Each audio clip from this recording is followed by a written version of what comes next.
followed them on their social pages on Facebook as well as Instagram. Do so. They have a few mentor sessions out as well. If you're looking to pick up a career, not just in gaming, Dell Futurist also supports careers in fields such as music, arts, and other ones. So do check out all the information regarding that. But day one OG was pretty much a walk through the park. It was pretty much not so even skilled teams going up against each other, and that resulted in bloodbath.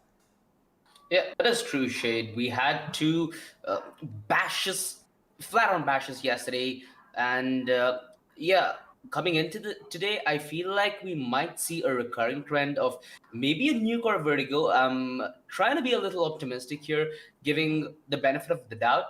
Online CS has one very nice aspect to it, which is the randomness that it brings in, and having a map like nuke where all hell breaks loose unless you have that experience to have ice cold nerves, right? It really does add gasoline on top of the fire. So if we get to see more picks like this, damn, I might like online more than I do like at LAN. Indeed, man. Of course, this is the round of 128. We're pretty much only in day two. As the days progress and we get deeper into the tournament, we're going to see a lot of tight action, a lot of top teams duking it out against each other to try and start off their esports journey. Tell us a little bit about how your journey was when you started getting into competitive gaming, OG. Well, the majority of my CS passion was driven from community events like Jailbreak and other such old school mods, just a relaxed game mode. Then I got into competitive just due to my friend circle expanding into the college scene. But it seems like the scene towards Dust 2's already begun with a fast push it long but quickly denied Alpha, just ripping heads off their bodies. Just God coming in. It's actually Say who came in with a flick to his shot. It's all left on ARS. But damn, that was quick. Just like my career, because just due to RSI, couldn't play as long. Couldn't risk my hand not being able to use it for other reasons. But yeah, more or less, that's the main reason I stopped competing. But hey, the game's still beloved to me. I got in love with it just due to the mods it has. And I guess those kind of stories never die, do they? Indeed, they don't. Thundering Eagles, they get off to a strong start. They're a push through long. Pretty much four heads clicked there in a moment's notice is going to give the CTs the opening round. But the push, Cyan. Oh, the MP9, no armor. Wait, oh! So, that just could be a gift, Shade. Denied. What's happening here? Discord. As if the round didn't get off to a bad start already. This is. I talked about enjoying CS, Shade, and this is exactly what I meant. Damn, this stuff wakes you up with a smile on your face. 2-0, Thundering Eagles, good start for them. Yep, classic anti-eco OG right there. They want to go charging in with those SMGs, mow them down. LT, pretty much the entire corpses of Fatality lie there. As Thundering Eagles off to a good start here, 2-0. Looks like there is a SMG buy coming in from Fatality. Not sure if this is the best decision here, considering they've decided to go with questionable amount of firepower up against not that great of a buy themselves from Thundering Eagles. They're pretty much continuing the SMGs that they bought in the previous round, but the one rifle from Alpha just continues to hold the T's in position. They're walking in one by one. Where are the trades, OG? Virtually non-existent. Not really sure what the game plan here was. For Fatality, they did get the initial pick, mind you, with, if I'm not wrong, Cyan 2K just rushing towards the top of mid. But after that initial pick, they gained next to nothing. The long hold, although a little questionable from Thundering Eagles, did work. And hey, I guess that's all that counts at the end of the day, right? It 3-0. does. And Fatality again go for the SMGs. They're falling into that vicious pit of just force buying every single round and not really having adequate firepower going up against a team that has a real good momentum at the start of a match. Things just could get horrible in the blink of an eye, and Fatality, I really hope they have an ace up their sleeve, else Thundering Eagles are gonna run away with this far too quickly. Exactly, Shade. We've seen this as a recurring trend online, right? Where it's just about the momentum sway towards the middle of the half. And it happens consistently at both halves. So, Fatality, they might not be off the best of starts yet, but they sure as hell can mount a resurgence. Oh, wait, what? The bomb denied. I assume he might be a tad bit too late there, but Alpha secures short, and that's going to be the 4th round on the board for Thundering Eagles. Right now, it feels like it's a breeze, but Fatality might have enough in them to reply, because they have a real goodbye coming in. If I'm not wrong, Asur could go for an AWP as well, but he's gone for a Krieg. Having the money but still not investing is it's a questionable decision, Shade, but I hope Fatality have a game plan headed into this one. Yeah, right now it is to charge down mid, but there is Magiker here, still hanging on to his scout. I do believe he bought that in the 2nd round, and he's still been able to keep that intact. ASR, the push through short. Spots out at least one CT there. Down goes the smoke, but it would be pretty unwise to actually force the issue there through the smoke, and they do. Oh no, Alpha. Yeah, it got a little scary, not gonna lie, but it does seem like Fatality have at least momentarily regained control. As soon as I say that, though, the op chimes in, the push towards short denied, and Fatality perhaps now's their cue to get out the back door. Tisgod holds the line towards car. Fatality are trying to perhaps be aggressive at too many a front, which does weaken your forces significantly. They need to perhaps try and commit together either as a team or have a proper buddy system in place where there's a refrag. Because right now we don't see either of it, right? It's either people playing passive together but not holding proper angles to watch each other's backs, or it's Thunder Eagles just mowing them down and not having to face the repercussion of a refrag. Indeed, but at least for now, the CTs are just charging through 5, and no responses with Alpha. That Incendiary might have been a second too late there, allows Asura to actually go by, but they're not too worried. Look at Magiker up at mid. Charge through. Yeah, like an absolute madman. He's gotten decent bit of control. Hellgod, though. Tap, tap, tap to get the kill. Discord has been playing very consistent towards the A side. Now he's changed up his approach. He's playing a little more laid back, but he's out in the open. The dink from range takes him down to 18 HP, and he disengages wisely. The bait and switch there.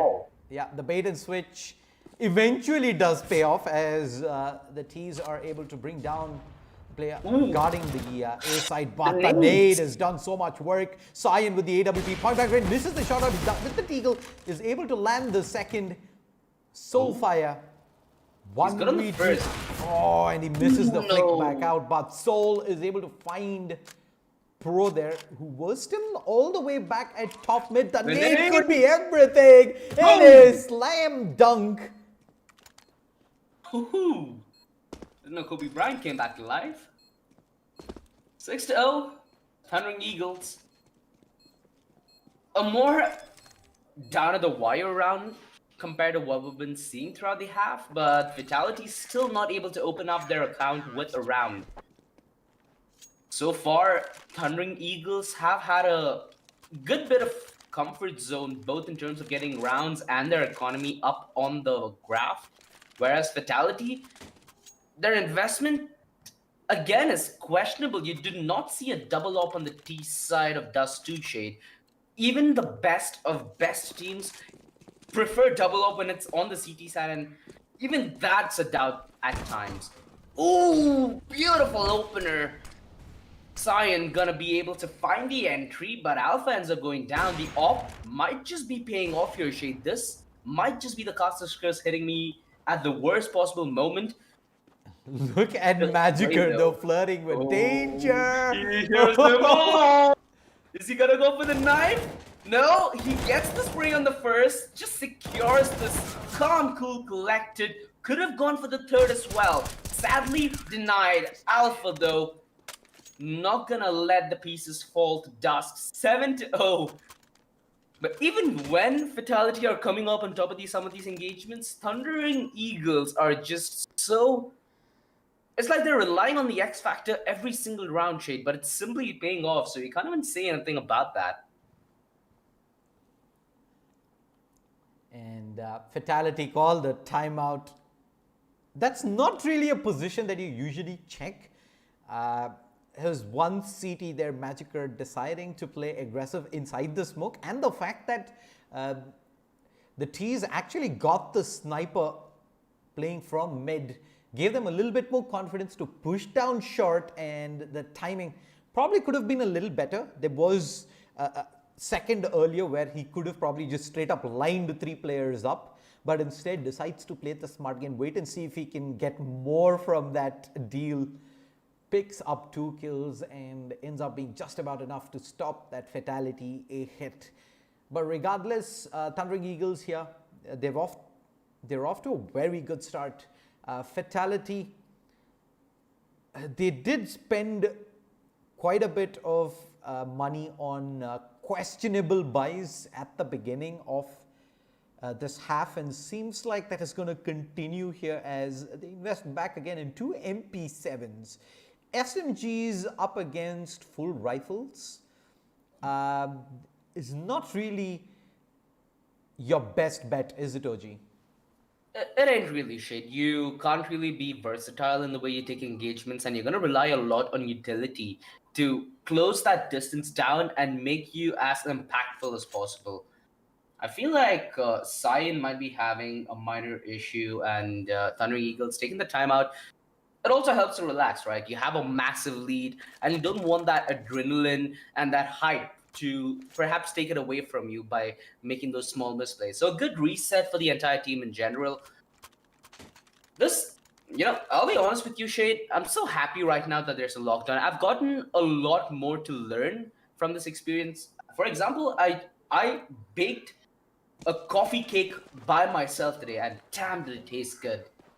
So a lot of things you guys could pick up during this time, and hopefully you guys are having the most enjoyable lockdown as much as you can. But hey, for us gamers, there's never been a better time in our lives. I mean, we were born ready for this, isn't it, OG? Exactly, it feels like a blessing. A blessing in disguise, but for Fatality, they need more than this to get back into this match. Full mid control at the hands of Thundering Eagles, and the T's have pretty much been forced to playing all the way back from spawn. They're so scared of the aggression coming in from Thundering Eagles. Fatality, they did try aggression themselves during the initial few rounds. Didn't really go their way. They even tried forcing the issue a couple of rounds back, but Thundering Eagles have always been a step ahead here, and Magiker wins the opening duel. The AWP chiming in as well from mid, and that has thinned this attack and pushed it all the way back towards long. Doesn't seem too promising for Fatality at the moment, OG. It doesn't at all, Shade. The time is going to be the biggest constraint. 32 seconds now left on the clock. Alpha is going to be committing on the wide swing, and he downs the bomb. Things could not have gone more horrible here for Fatality, as they just get completely shut down, Shade. Magni going to be the... Okay. We know what's coming up here. I like this. We've seen this far too many times, Shade. And... Rip. I just hope Hell God does have a good time after this game, because right now I doubt he'd be having one. Yep, it's Thundering Eagles now. They realize the fact that it is a pretty huge skill mismatch at this point of time. But Fatality, after all those SMG buys, they will be able to invest in this time. They have a semi-decent buy. They have the AWP out onto Asur 1-3, if I'm getting that name right. But the push through Magiker is not the first time we're seeing this trick. Probably won't be the last time either, OG. Yeah, he's been at it with his shenanigans from round one. So born that way, die that way, I guess. You only die hard at times, I suppose. Cyan, white swing towards mid, or awaiting towards spawn as well. It's at a point where Fatality are just hiding a T-base shade, and they're like, Thundering Eagles want us, they're gonna come for us, and we're gonna get them when they come for us. So they're just making it all that more of a tiresome experience for Thundering Eagles, making them work for every single frag, but in that way, they give themselves a better chance for perhaps coming on top of some of these engagements. Alpha and Magni are both significantly damaged. If they are able to find the opener towards the A side, they might be able to clinch this round back in their hands. So just standard play towards B, passive with the AUG. The AUG is really starting to be, I'd say, not as effective as you would the M4. Yes, it does give you versatility at range, but with the recent changes to its accuracy, it's just not a gun that you see many people comfortable with. It's nice to see that players still are using the guns from the older meta. It's just a fun thing, right? When you have, at least for me, I have a lot of Rs with both the AUG and the Krieg before they were meta, and it was really fun for me to even play on those weapons because it's just brought in the worst of your opponents, right? That those guns were outright broken, but people didn't really have as much wind off it. It's And just the a gun push that's through getting hard. Yeah, Boom. that incendiary pretty much split the attack up in half. Just the two players making it out. Looks like they're going to continue with the flashbangs, try and force the issue here. Alpha hasn't been spotted out. He gets one. He spots the next round. Deagle out. Nah, it's not going to find it this time, but it is a 1v3. With this going down, this is now definitely doable. He has the C4 as well, and he's going to... And there's nobody in the cross. Yeah, they're just going to dart down towards the A side, but he spotted out the player at shot as well. The nade's definitely going to connect in here. He'll finish him off though. Down 11, and he's just a bullet and a kiss away from death. Seems like it's gonna not take as long as Thundering Eagles hit double digits. Fatality, they got the plant. They will be able to get on the investment. Perhaps this is the time you take another timeout and consider changing up the pace. Initially, they didn't really get much rolling with the fast-paced gameplay. They tried transitioning into a slow-paced game style, which still isn't working. Perhaps now's the time you're like, hey, we called the bluff, didn't work. We now have a chance to maybe again bluff and see if they fall for the trap. Let's go for a rush. Let's see if something fast could catch them off guard, because Thundering Eagles are in a very comfortable spot right now, and it's about time Fatality takes away some of that comfort. And to do that with a double op setup, not something that you again see a lot on the T side, but we haven't seen this throughout the entire game. Beautiful headshot from Meadows to open things up. Helgot finds... Right now, Fatality don't even look like what they were a couple of rounds ago. They look so mechanically precise, but Thundering Eagles have been pulling this off even against man disadvantages. Cyan, the smoke, such a cheeky play. Fatality, how did they not have wind of this? Now the wide swing, Cyan still is able to connect, and he's just holding down long with the gauntlet. It's all gonna be onto the double op setup. It is delivering though. ASR in fact, now in a 1 versus 1, but he's down to 48 HP. Cyan, He started off this round going explosive towards the A side, dropping the bomb towards the log, and now he's gonna use the bomb as a leash. ASR needs to be very wary as to how he approaches this, because he has the op. He has only one chance. It's either go big or go home right now. He's taking a sweet and merry time, but mind you, only 30 seconds left on the clock, so time's definitely going to be a factor here. Cyan, wide swing. Oh, he spotted the op against him. The nade a little too short and shallow. The flash committed as well. He does have a smoke and a Molotov, so he can buy a little bit of more cover. The bomb not secured by the Molotov, and ASR needs to go for the kill. There's simply no time. Another flashbang, and he gets absolutely demolished. 11-0. Fatality, where things looked a little bright, it got dark right back again. The closest round we've had so far this matchup. Cyan there, and in that 1v1 situation at the end, perfect usage of utility. He knew he had enough utility there to stall and gave away no opportunity whatsoever to get Fatality there first round. The flashbang at the end, timed to perfection, and they continue their flawless run at the moment. Fatality is gonna feel a little gutted that they don't have anything to show for from the previous round. That was a couple of insane shots with the AWP, in fact, to open things up. And like you said, they look completely different from what they did in those initial 10 rounds rather. But it's almost all for nothing right now, OG.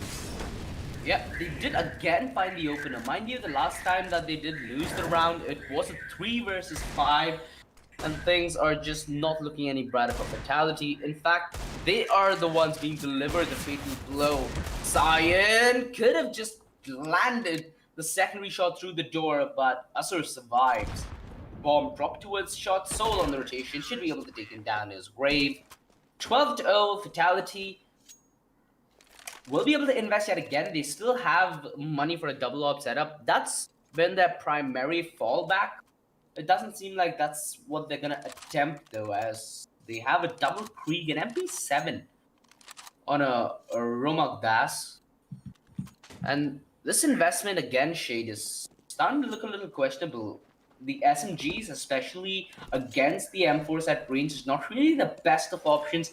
Accuracy is a major issue alongside damage drop-off, some things that they might need to consider. And the Krieg has been a pretty insignificant gun for a reason, Shade. The fire rate is just too darn slow. The spray pattern is all over the place. And it's just not as powerful as it was when even the AK was considered not meta anymore. It's just a shame to see such a broken gun being so hampered at the moment, but the MP7 certainly delivering its weight in gold. Magni getting caught off guard, Soulfire able to get the drop off, but it's all gonna be on a Romuktas coming in from the back lines. The MP7 spray, it's too much for him to hold. He only gets alpha. 13-0, Thundering Eagles.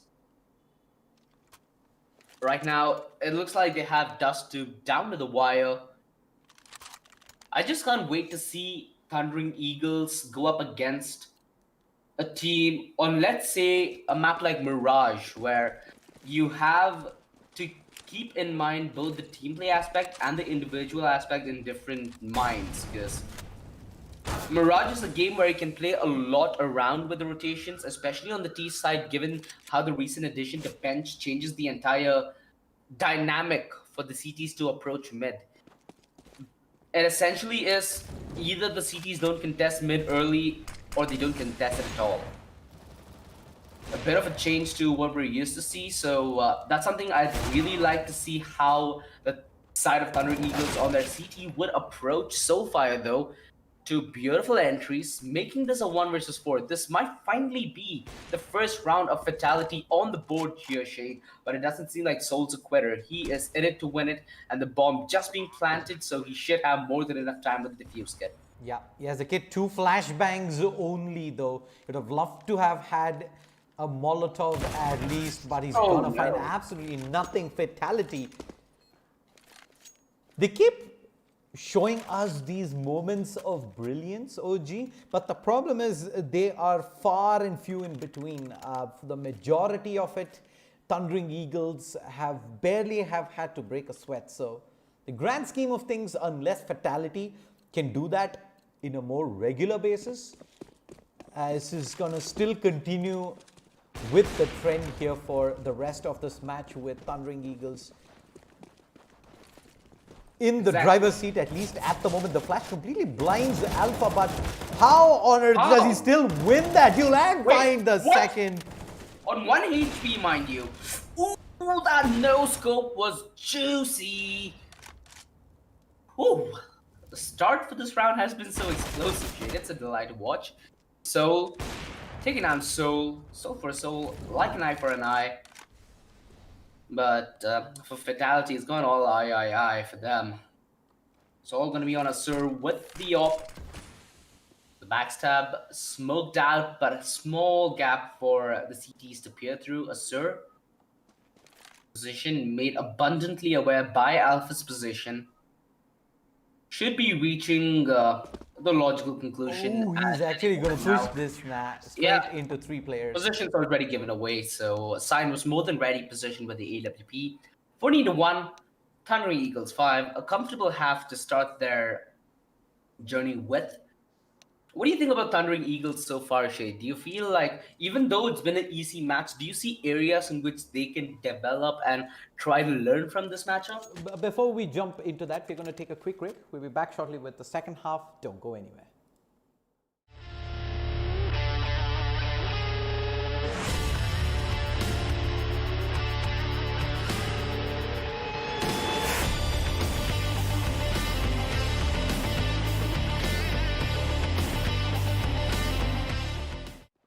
All right, jumping straight into the second half. Fatality are backs against the wall right now. The push through, Cyan doesn't commit towards CT just yet. He's gonna sit back, and he's got the best angle possible. Misses a couple of crucial shots to back to a 3v3. Make that a 2v3. The plant just about goes down, but Alpha does not have any teammates remaining. Peeks back out. Can't find the second. Desperately low. Turns back around. Oh no. Fatality.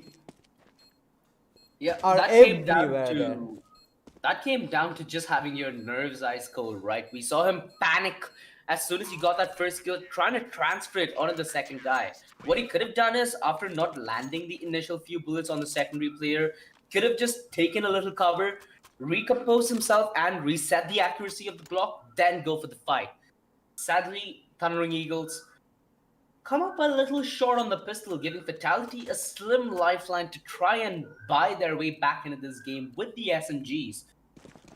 Having a lot of money in the bank but still not investing it is a huge no-no in CS shape, but Fatality are still falling into that trap. Hell god. It's just gonna be feeling a little unfortunate today, right? Like, regardless what he does, he's just not getting his way with this game. They don't check the corner. Oh, Magni has a scout, so he could be pressured. The tag and return, and now potential for the bag as well. Ooh, the save. There's a classic bait and switch there. Exactly, buying his teammates luck.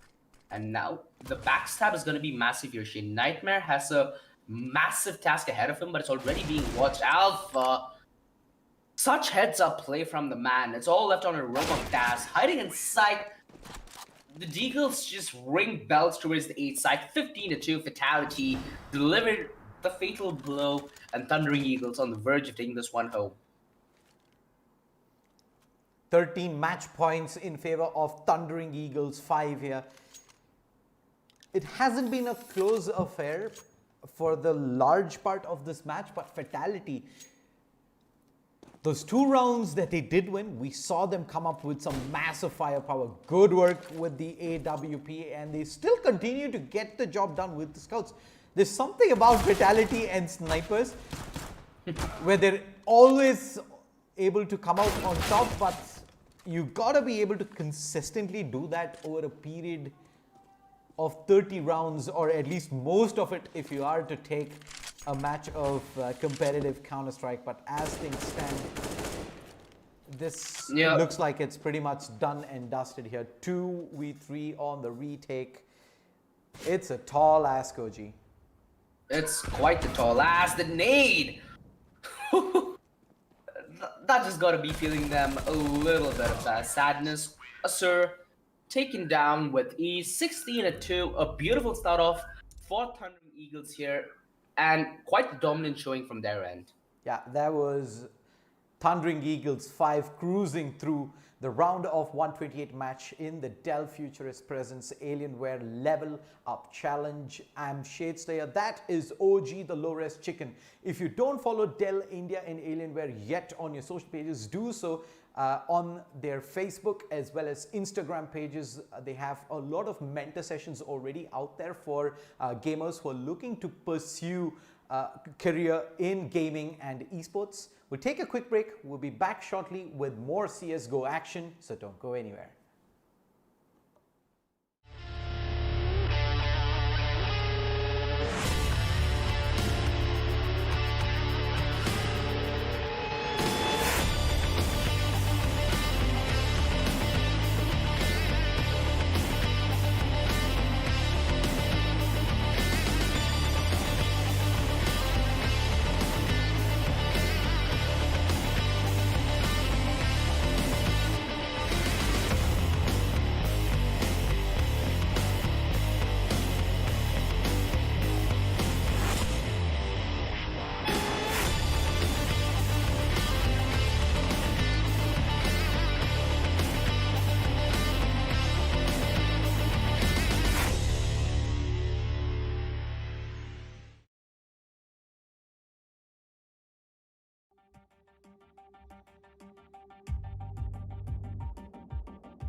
Welcome back, everyone, to Dell Futurist presents Alienware LevelUp Challenge. I'm Shade Slayer. Joining me is OG, the low-res chicken.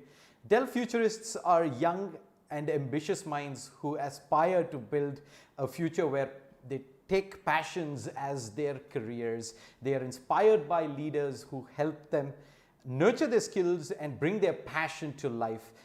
If you have a dream to do what you love, then register with us and kickstart your journey for a passionable future. This is across multiple platforms. It's not just for gaming, but if you have interest in music, arts, sustainability, do check him out. Also, a quick update, there is a brand new Alienware laptop as well as a Dell Gaming G series laptop coming up later this week. So don't forget to follow Dell India and Alienware on their social pages for updates on that. Moving on, it is match time, the second match of the day. True Damage going up against Akatsuki. We are heading into Mirage. What are you expecting from this matchup, OG? Well, I really hope it's a close match. We have Mirage, a map which everybody knows. So let's hope that the action is ripe for the taking. Indeed, man. Mirage, Inferno, and even Overpass to that extent. We've seen a lot of matches on these maps of late. These are pretty much go-to maps for majority of the teams. They play a lot of pugs on this on a regular basis. Their matchmaking matches are also pretty much centered around these maps. So many teams are comfortable picking it in a best of one scenario. Regardless, most of these matches in BO1s come down to winning those clutch few rounds, especially when the matches are going very tight, OG. I say it might as well come down to the veto as well, because we've seen what the power of veto could lead to. Most of these dominant games are on maps where you do need a specialization when it comes to having a good game plan on the fly and being able to be as versatile as you can in both the defense and the offense, which is a similar case with Mirage, more so on the offense, just due to the amount of resources you have at your disposal in terms of getting mid control, in terms of the CTs having a hard time contesting control. But if you go for early control, then you have a lot more leverage, which is a lot more risky as well. Reaper the Molotov to deny the further push, but they're already in towards the side. Reaper needs to hold the line, but Akatsuki just explode, and there is no way that True Damage can even hold on to their deal lives amidst the site, as all of them just fall as if they've just seen the Grim Reaper. But they're able to reply though. Glow alongside Superman have found a kill each, boiling this down to a 2 versus 2. This is a tricky after plan. They need to play bait and switch here. Akatsuki, are they able to hold on to the B-sides? The question, Glow forcing the issue towards Van will give enough time for them to set up a cover and defuse setup, but the defuse kit, it yields them the round. Don't be a loser, buy a diffuser. True Damage, they ended up trading blows, but they were the ones who were the last man standing. That was unfortunate. Value kit purchase coming in for True Damage there. They look down and out post-plant. It is a 2v4 situation, but they find the frags.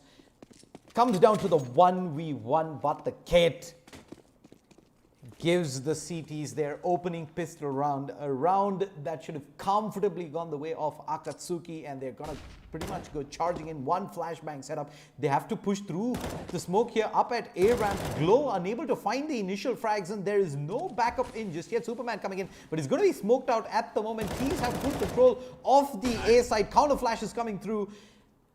They barely invested in this, but looks like they're going to get a plant out of it at least. And Glow almost came in with the deny there in the nick of time. Sadly, ran out of bullets. 2 damage.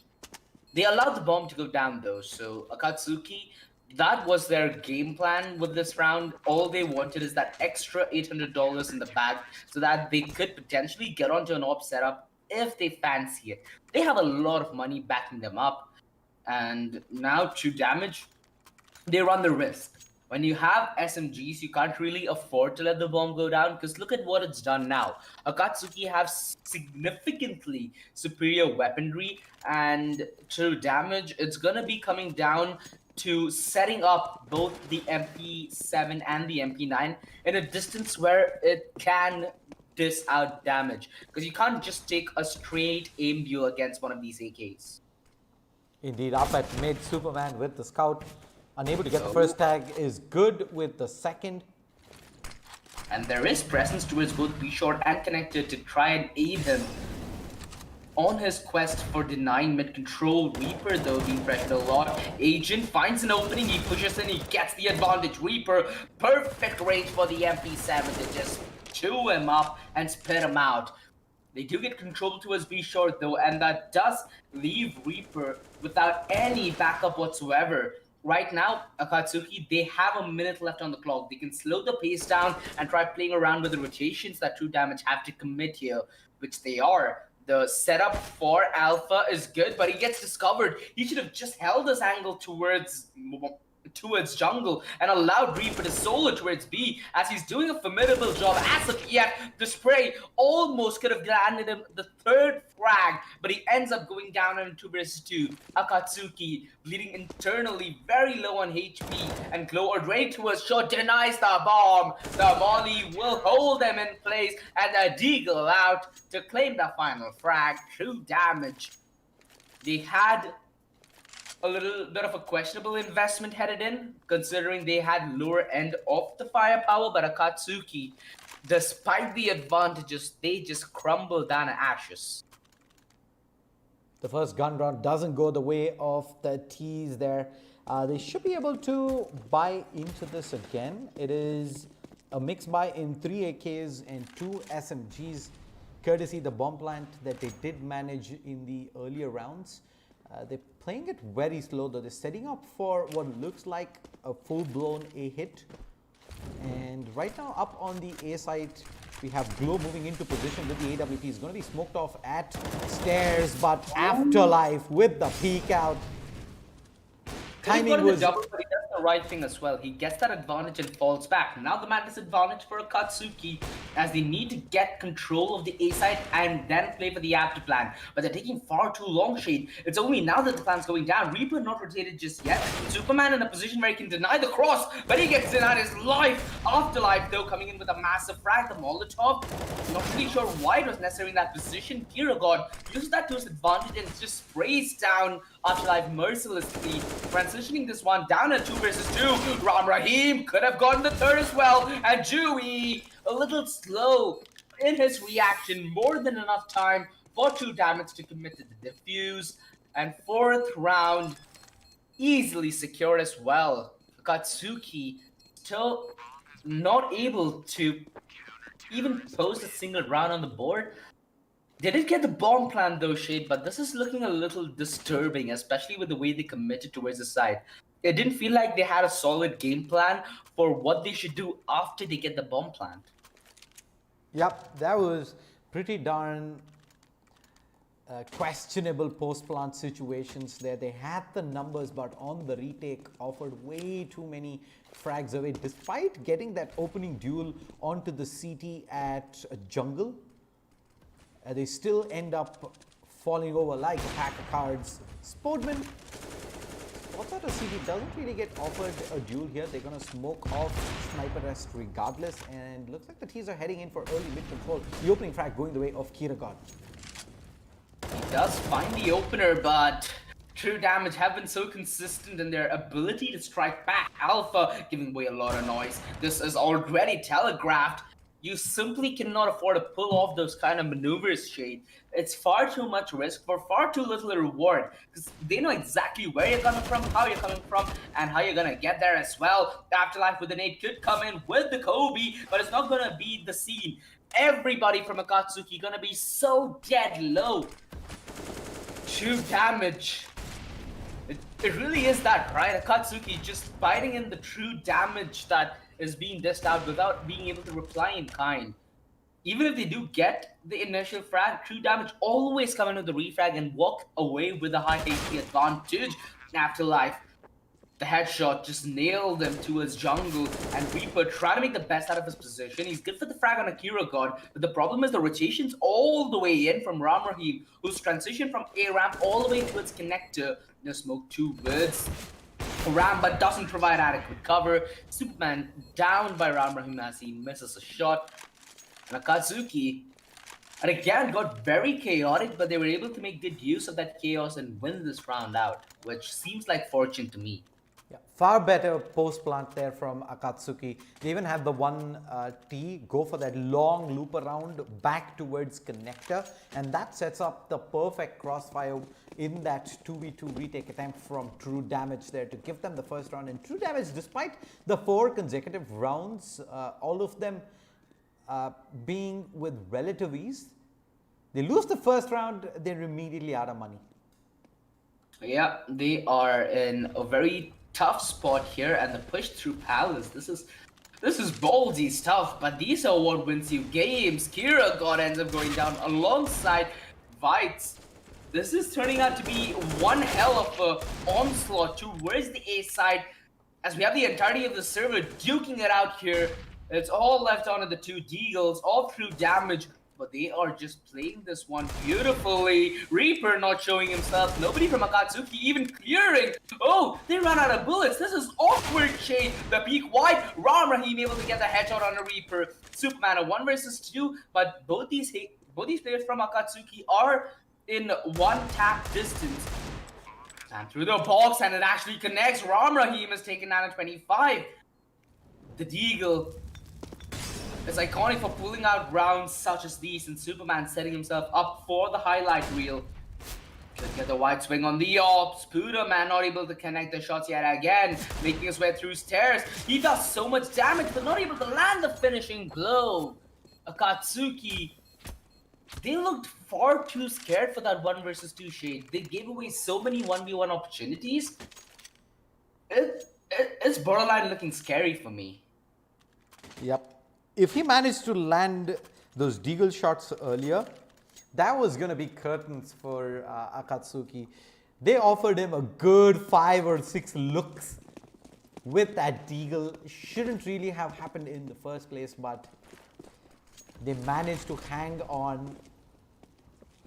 Not by much though here, 4-2. True Damage do have the buy coming in, but it's going to be a FAMAS for M4s and lacking a little bit of utility as well. But Glow is in an amazing position. If they do commit in, they're going in with the C4. This is going to be rough. The C4 is the first one heading in. Beautiful flick though from Superman to recover, and oh, it's gotten from bad to worse. Kira God's gotten the frag towards Afterlife that leaves the A side as a shallow hell for Superman to slowly burn down. A 1 versus 4 shade. Akatsuki.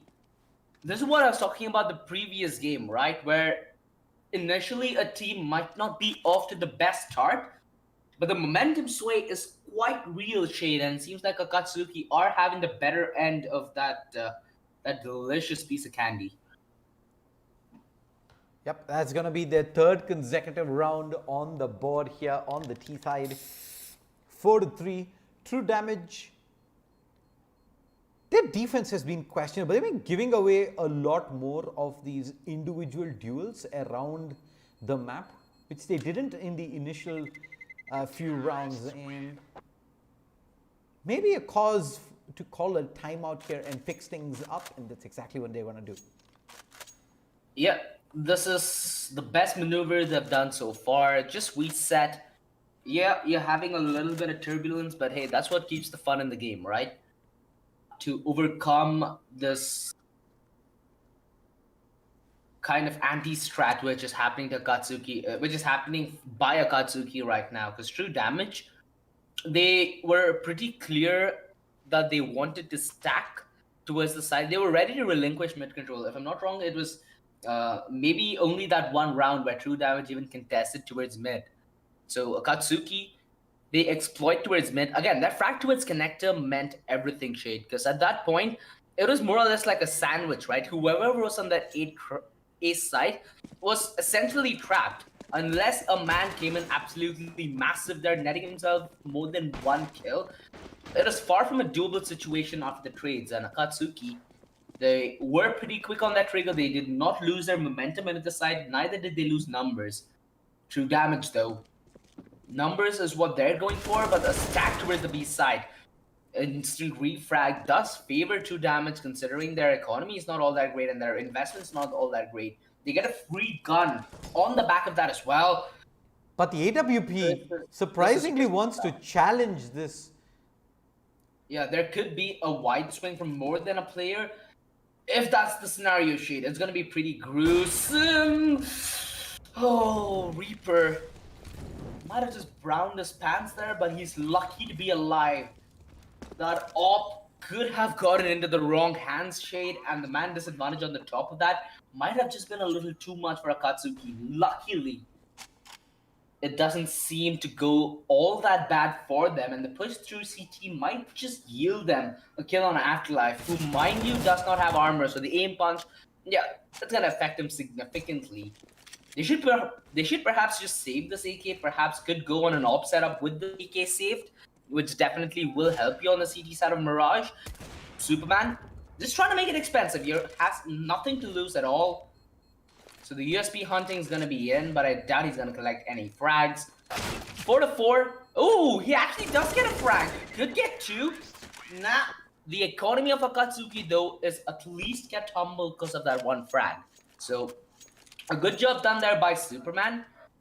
That frag towards TV room Shade could have cost their Akatsuki a lot, yet True Damage are going to be able to invest into an op setup. That's if it's their preference. Do you think an op setup would be the difference maker here, Shade? Do you think the op might put an end to Akatsuki's momentum, at least for now?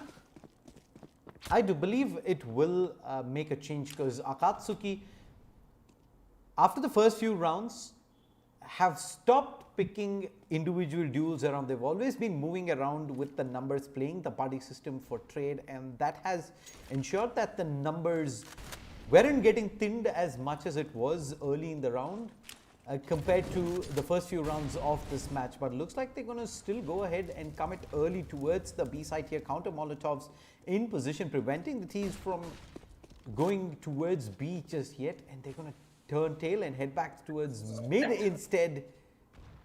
This is such a risky maneuver considering their utility is not even disposed. This is pure contact play that Akatsuki are going for. Perhaps trying to catch True Damage off by surprise. The back not turn.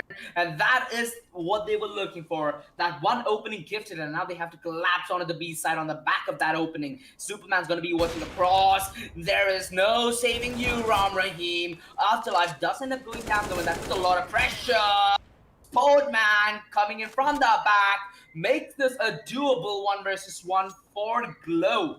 Alpha, not sure why he's not picking up the bomb. He has the smoke and the nade. Could set himself up for the half plan, and Glow, he's given away position. Alpha has the op, could go in for the punish, but Glow, he hits that shot. I don't know how, all I saw was a pixel shade. He lands it though, and now True Damage are the ones with the lead. Akatsuki, they've done great in making a resurgence in the first half so far, but True Damage showed that they are still in it, and they are not tapping out just yet. That backstab from B Shot just came a couple of seconds too late. They'd already lost the opener. In fact, 2 kills given out to True Damage before that, and Akatsuki always playing from behind. They did bring it down to a 1v1, but True Damage, they expected Akatsuki to go for that peek and aggressively try and look for that frag. And just pretty much guessing the shot right there. Lands them the round win. The push. Are you serious? Through Palace, yeah. Shade, and this is one of the few instances of where it happened. Akatsuki, they've lost that early frag, they've lost that presence towards Palace, and more importantly, they need to be worried about Glow. They need to always have a man who's watching towards Palace. That's just it. Alright, Afterlife, let's relax here. You've gotten the first frag, but you've not gotten the round just yet. Man disadvantage, and the push. Nobody's looking out for the aggression through CT. Agent, look, How? There was a man right through CT and he didn't deny him whatsoever. He gets denied in return. And now Ram Rahim is all alone. It should be done and dusted. It is. True damage. They're getting into these positions that simply make no conventional sense. Akatsuki, perhaps anticipating too much ahead in the future that they didn't see the disc that is right ahead of them. And that costs them dearly. 6-4 true damage. Finally able to pull a couple of rounds back after that tack timeout. And they could be looking to continue to ride this momentum as they're aggressing back out towards A long. Oh, the timing there was everything. He almost gets caught with the nade in hand, but the push regardless comes in. That was so fast. Low had no way where he would be prepared. Afterlife need to worry about two angles. Akatsuki somehow making this work. Now the numbers. Oh, wait, Reaper, the thing, he couldn't get the finish though. That was the bomb, and it would have been a jackpot for him to hit. Agent goes down as well. It's all left on a Superman. 1 versus 3. The bomb. A minute left on the clock. Do they commit to the A side? Yes, they will. The Molotov at CT will deny him any possibility to try and aggress. Wait, I thought they were aware. They heard the graffiti. They should have known that Superman is towards CT spawn. Yet they give away an early frag. Mind you, that was one of the high HP players. There is still Ram Rahim, who's so dead low. The presence towards mid, if discovered, this could be done and dusted, ladies and gentlemen. Superman on the verge of making this one work. Does a little more damage. Oh, wait, what? How? Not a single bullet connects. Now the smoke adopts the bomb. It's gonna put Dewey under a lot of pressure to deliver. And the spray is Superman, a ninja in the smoke to get you down. It's the 7th round. Dewey, he's got to be kicking himself in the back. That quick readjustment inside the smoke, and he pretty much sticks the defuse there. Akatsuki spraying and praying there that he connects on a couple of those bullets. As the downside of holding the C4 from a distance, if you do get smoked down, there is a couple of angles that you can defuse from, away from the C4, and that time around, true damage. They played their cards absolutely right, but that pretty much came down to that first engagement. The T who's playing in from Tetris absolutely whiffing that initial spray. Shouldn't really have come down to that 1v1 in the first place, OG. Yeah, that is perfect bait bottom through B short as well from Jawi. Sadly, a man not able to capitalize, and the round goes down the drain. The Molotov does divide them. Kira on the aggressive stance is exposed both at B short and towards bench. At this point, Akatsuki just rubbing their hands with an evil smile as they know exactly what's up and they know exactly how to deal with it. Now on the retreat, and it's all heard by Agent Milk. In fact, the jump at underpass more or less gives the entire jig away. Unless they're planning to wrap around at B short, which is not going to be what's in the table right now. Alphas that deny a potential rotation, but sadly his rotation is expected coming from a mile away, just to do that one sound cue of him jumping down towards underpass. In fact, a 3 versus 5 as they converge on towards the A side. Glow's playing all the way back in from CT. He needs to give the call to the rest of his team that the hits in fact towards A. Glow trying to cover massive. The flashes good. The spray is even decent. Afterlife could come up with the clutch. And Ram Rahim now left with an undoable 1 versus 4. Absolutely brutal stuff from True Damage so far. Akatsuki, you gotta attribute it a little bit with how lenient they're being with giving away footsteps, right? Footsteps are a massive part of this game. They give a good idea for the CTs on how to base their rotations and give them a general idea as to how the offense is mounting up. And Akatsuki, they really can't afford to give away much more rounds like this because the half's more or less one and done, with True Damage emerging as a clear and favored victors, not only for the half, but for the game, in fact.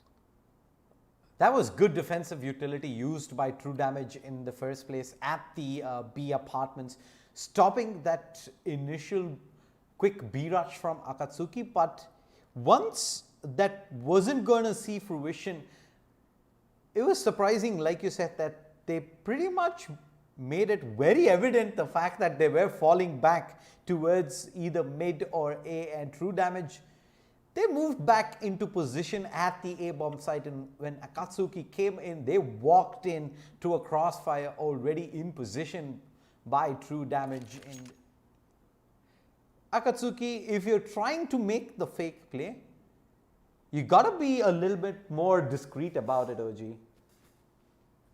Exactly, Shade. That's the vital part about the rotations in Mirage.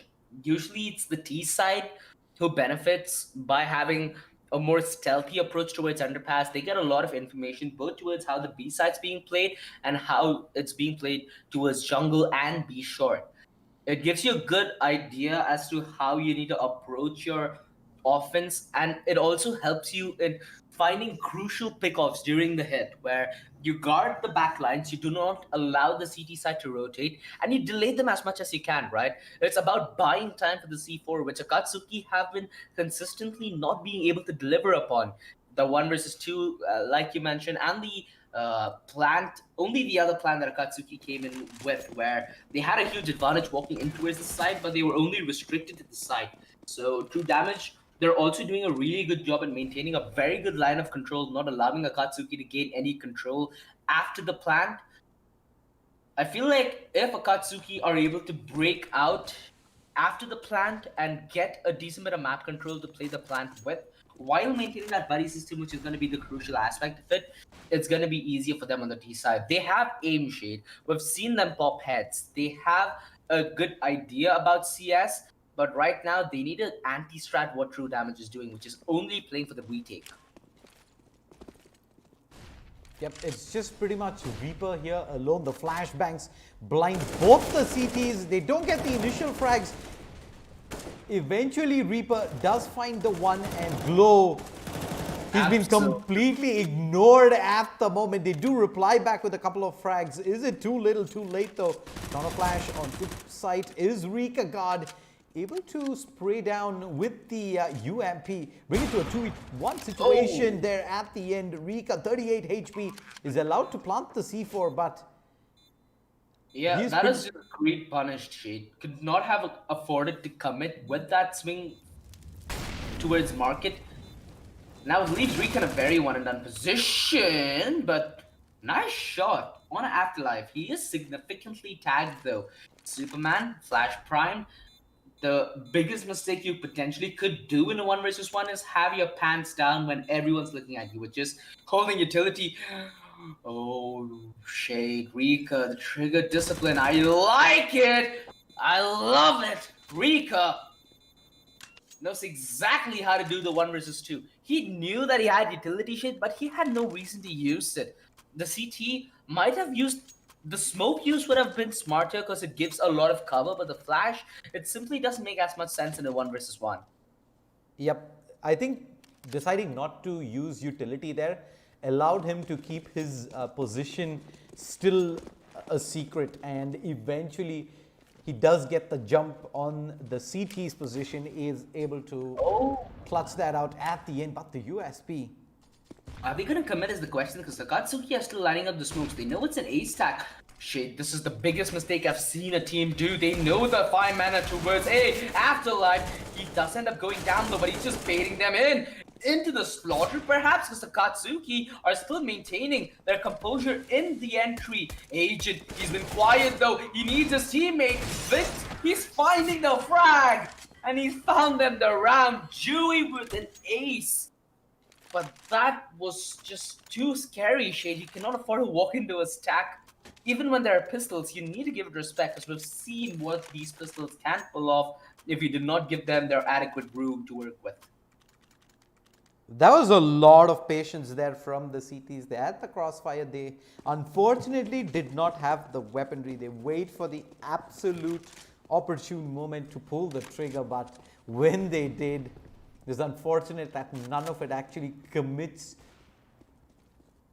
And yeah, right now looks like they're going to go for a chase here through mid, and they've completely bypassed the T's who are looking to hit the A-bomb site. If they do hang around for a wee bit longer, they might be able to catch up here. They've left Ram Rahim behind, and I'm sure he's hearing this. Or is he? You should be able to hear it all. Glow coming in from the back. He's good for the first, but that's all he's gonna find. It's Podman, who actually comes a massive double kill with the 8K, but he's just being cornered and there's nowhere to run. In fact, a team kill as well. How? Wait. How? A team kill in that situation when he was just looking his teammates dead in the eyes? That is some Bollywood material right there, Shade. The backstab actually works out there at the end for true damage. Akatsuki completely split up on the A side. They did not expect the CTs to move on the aggressive there in that final round, and true damage make the turn with 9 rounds on the board. Don't go anywhere. We take a quick break. We'll be back shortly with the second half.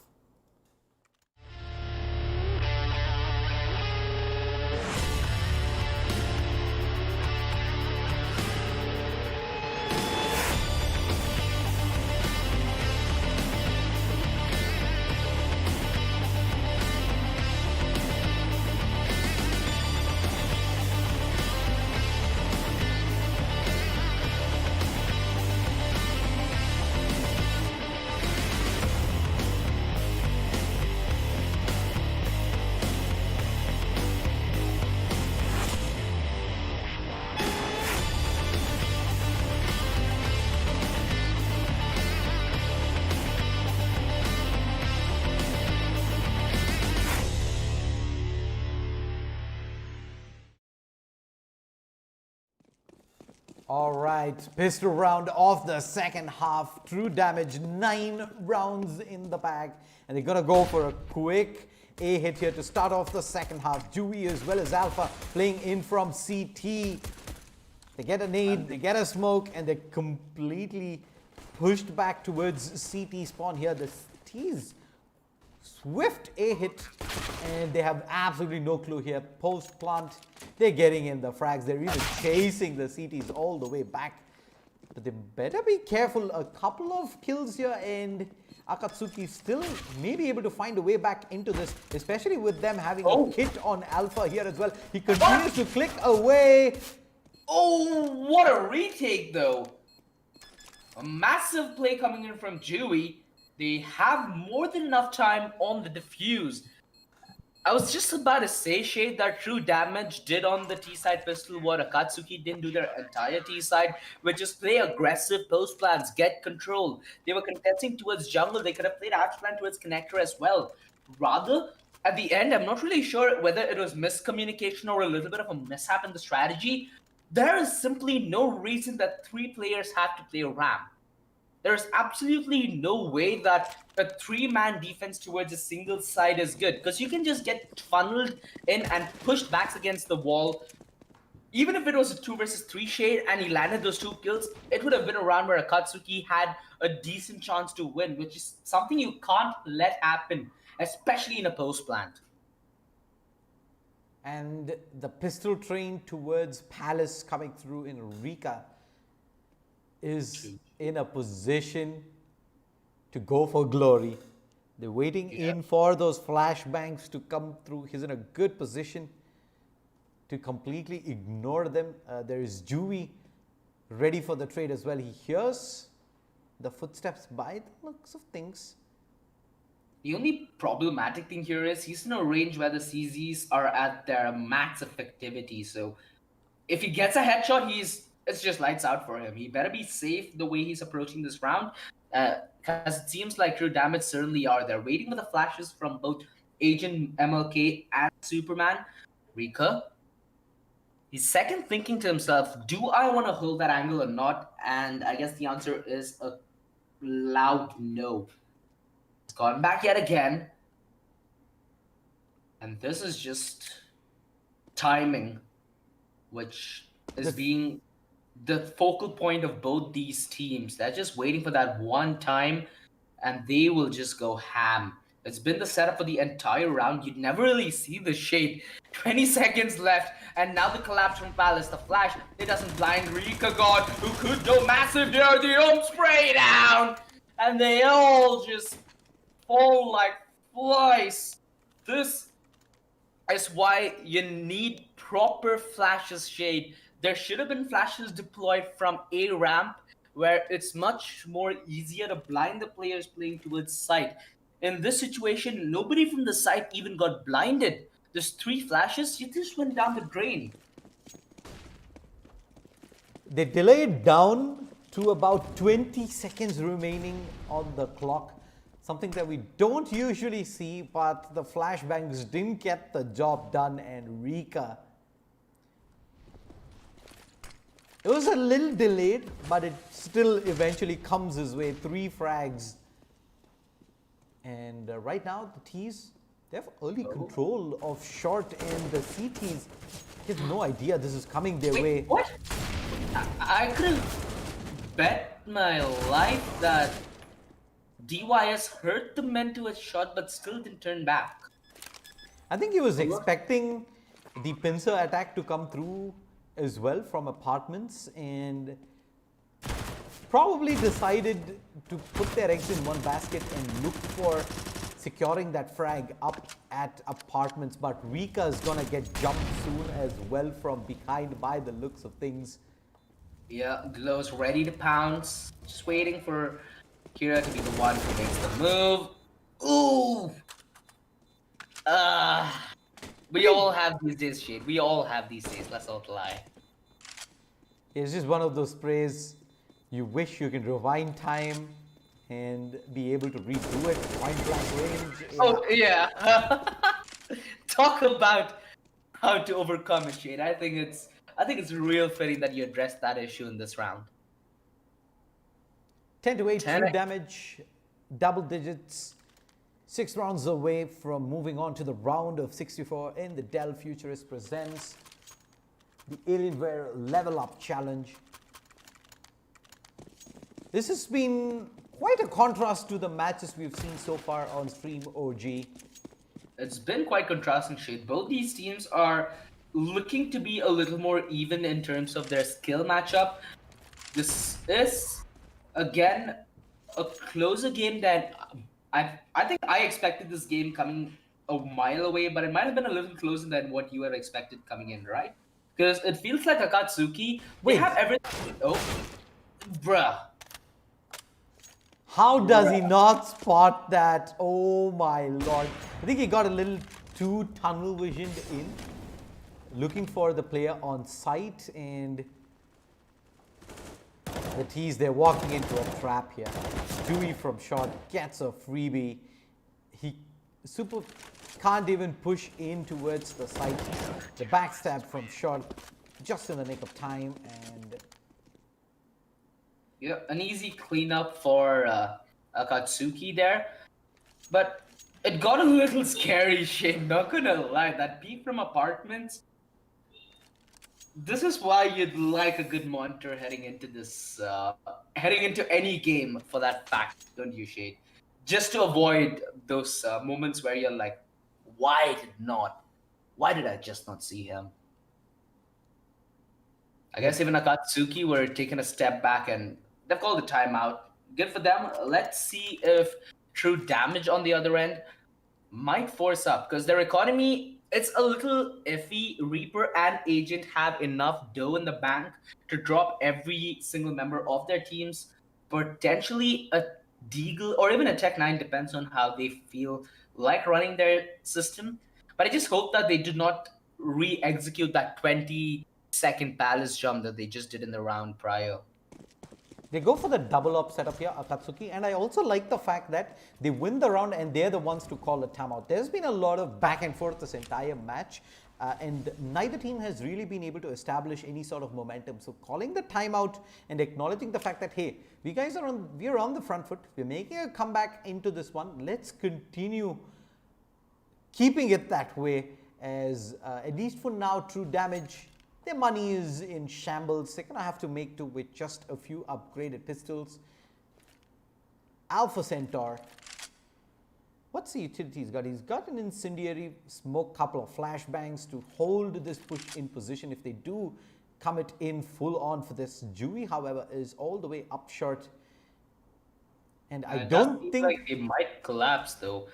They are on the verge of it, and Alpha again getting caught off towards Van. He really needs to reconsider the way he's approaching the B side.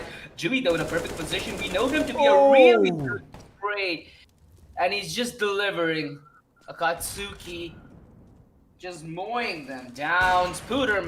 Spotman, not even needed on the op. Close all that remains. Oh, the back turn. Oh, again. The iffy days, the knife comes in. He does get the initial one though. I mean, he played by Spoderman's rule, but Spoderman still lost. So I guess kudos to Glow, man. He beat the real player here.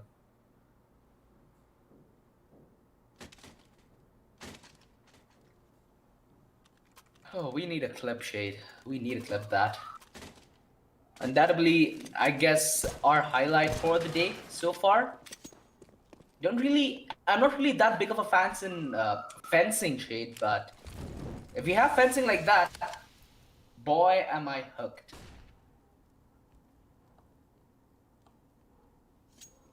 Right now, Rika, he's up towards Palace.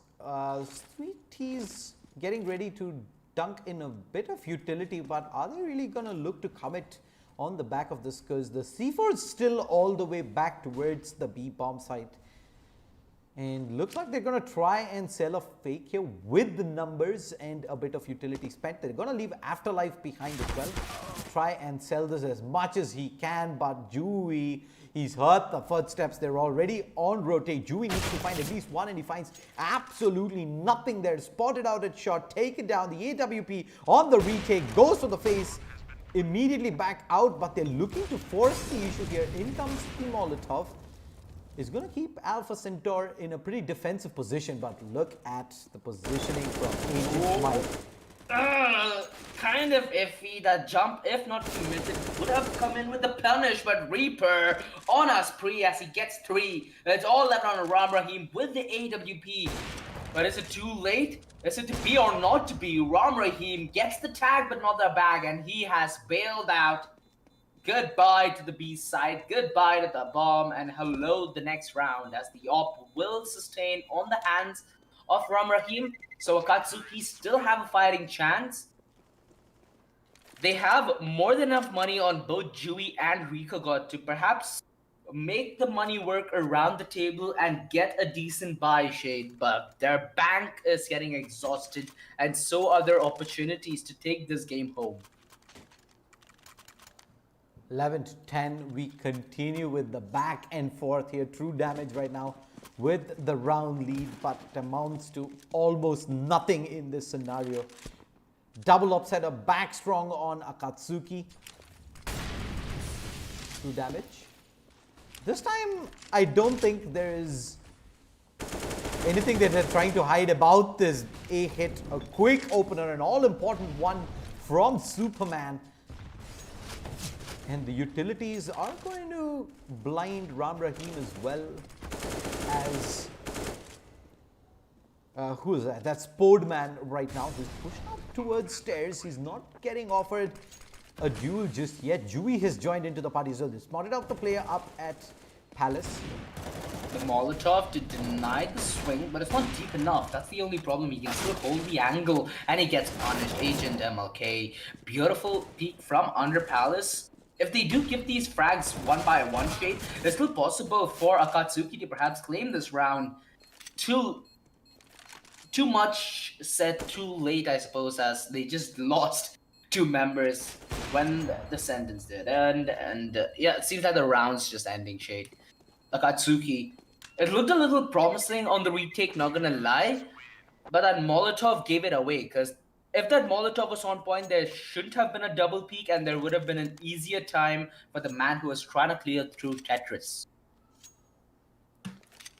The all-important opener from Superman that they use the smoke towards jungle as well as CT and isolate the CT up on site. They get the opener for no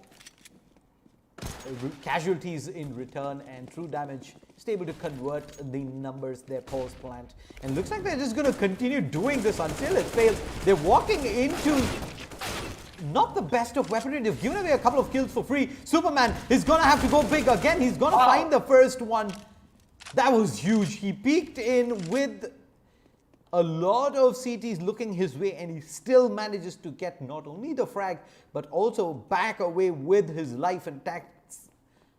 Hanging on by a thread though, 10 HP, but they need every single man up to try and make this happen. A minute, 15 seconds remaining on the clock to rotate back across to the B side. Ram Rahim with the AWP. He needs to find at least one here on the entry OG. And looks like they're going to shore up the numbers on the B side. Juhi's here as well. And the Molotov's going to be a dead giveaway. Agent Mike.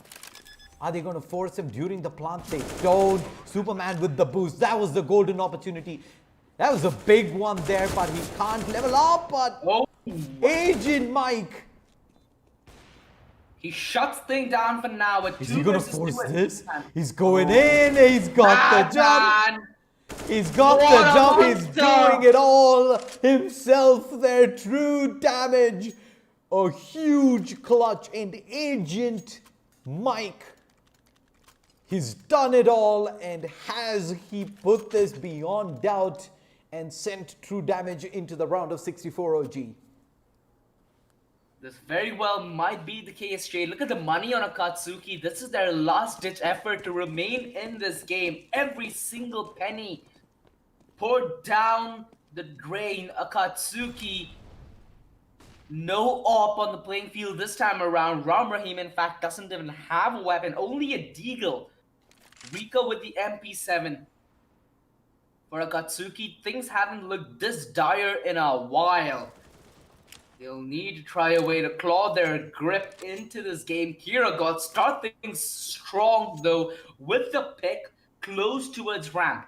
He's playing yet again towards the top of Palace, a position where the MP7 is actually really comfortable to work with. The A side defense mustered up, but it's the switcheroo, true damage heading towards the B side. And Akatsuki, they know that nobody's committed. With a push at Palace, the B defense could be manned up in the nick of time. Jui's going to be playing passive, and Ram Rahim, all he needs to do is buy the perfect bait for allowing Jui to strike in at the nick of time. They go unchecked. Jui, 2 kills to perfection as he shuts down the B take. True damage. The round is flipped on its head, and Glow is left with the 1 versus 4. Oh, the jump through Van not punished. He spots another one through bench, but this is just too many numbers tearing him down. Glow about to hit the... Oh, that one tap. Seriously? That was an instant flick onto the head. That was one for the highlight reels right there, but wasn't nearly enough. 1v3 at the end. Akatsuki hold on through damage. Their B switch gets red. Akatsuki get the numbers in, and Jui, the timing on that push, finds 2 frags for free there, and the tease. The money isn't gonna look great, OG. They absolutely need to make this happen. If not, Akatsuki are soon gonna be in level terms. It's gonna be quite the nightmare here for Akatsuki. They need to pull this one back, and it's gonna start on the back of this round. True damage have forced in. They are gonna be all in or all out. This is for the lead, ladies and gentlemen. Akatsuki are denying it. 2 versus 4, the numbers, they cannot be any more favoring for Akatsuki as they shut down the take towards mid. It has been quite the game here, Shade. It's been going to and fro from the very beginning. And now, where it all counts, they've taken a really crucial time out here, Shade. They need to let the dust settle to see where they need to be headed next.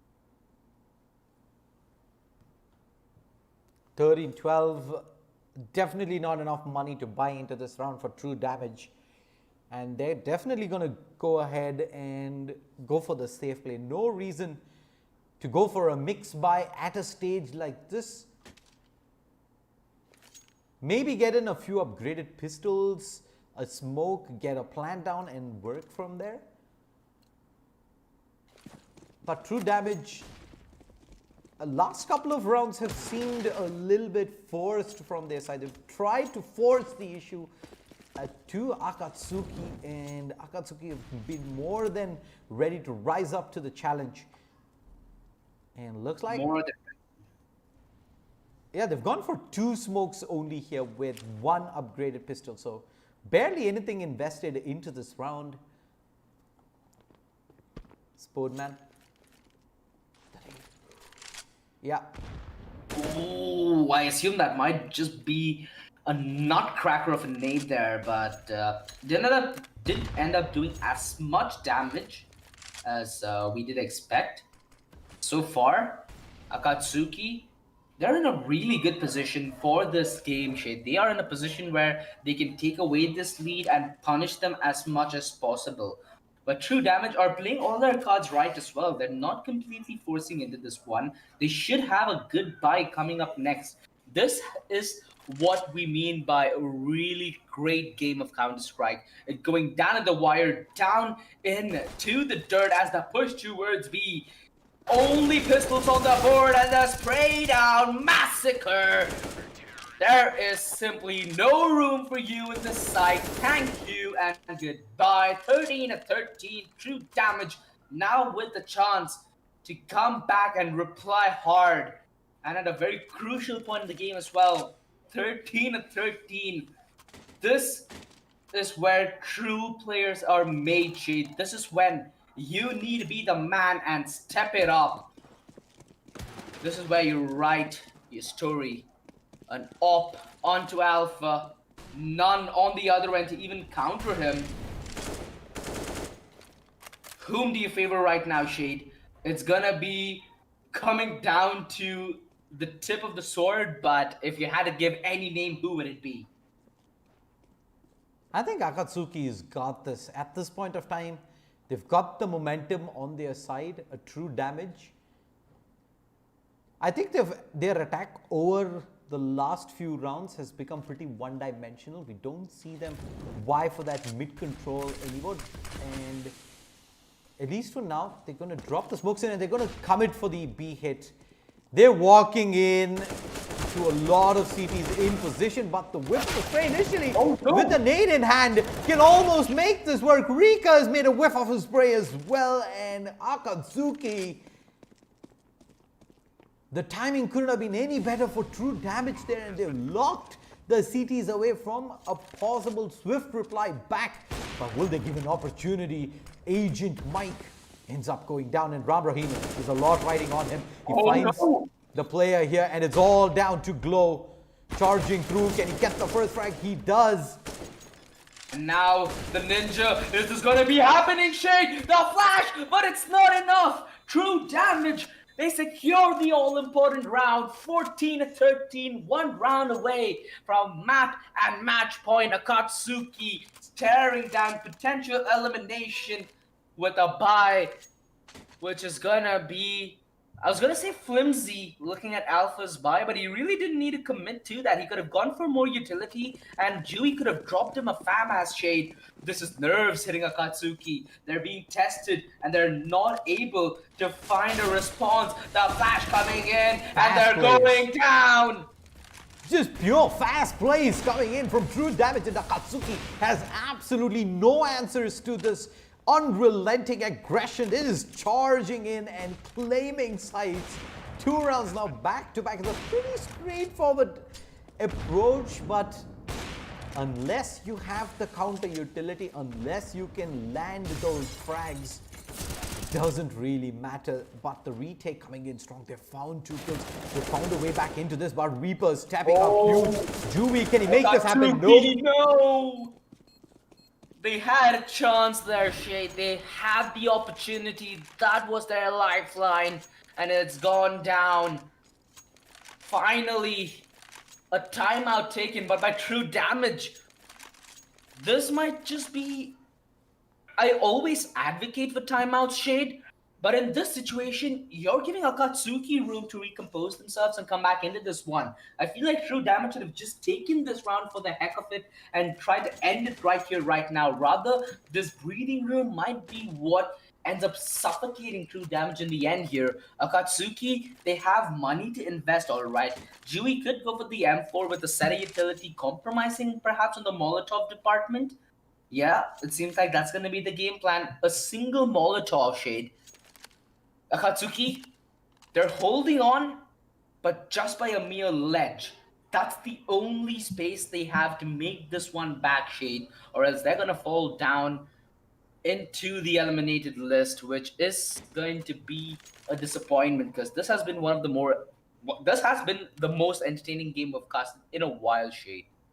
Down to the wire, 15-13. The money on the CT side, not the best of buys. 4 SMGs, the 3 umps and the 1 MP9. The lone M4 onto Dewey. And just look at the utility OG. A couple of smokes, 1 incendiary, couple of flashbangs. That is it.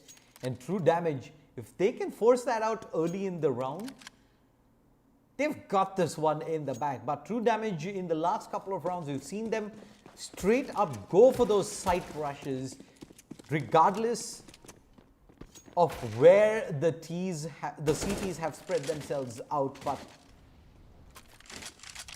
it seems like they've bought an extra rifle and they're going to try and keep moving that around to ensure that the CTs, if they do push, they don't get it. Sportman? Oh, again, iffy position, and I think he's stuck here. Are True Damage aware of this? This might be what sends Akatsuki packing, Shade, because they need a big play to take them a long way. Is this the play, though? Yep, they know. They know they're going to check the corner. Pre-fire, blind as a bat. There's nothing he can do. The numbers advantage for True Damage, and here they come, loud and strong, charging in towards the B-bomb side. They spot the gun barrel out as well. He can't trade about early. Enrique God. Oh no, that was their chance to deny the bomb in the smoke, but they get taken down. It's all left on Alpha, 1 versus 4, and they're just rushing in. They won their skill, that knife denied. Are they gonna end this with BM?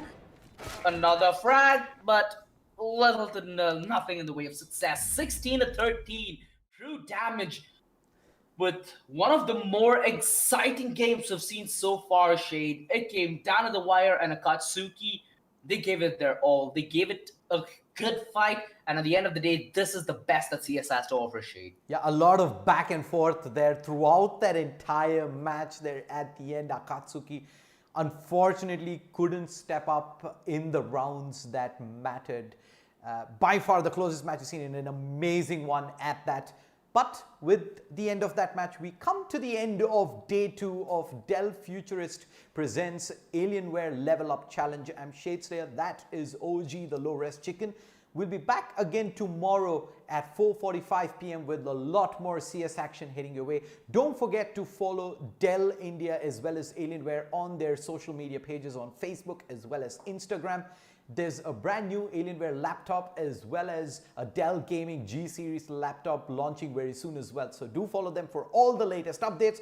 For now, it is goodbye. Enjoy the rest of the night. We'll see you folks tomorrow.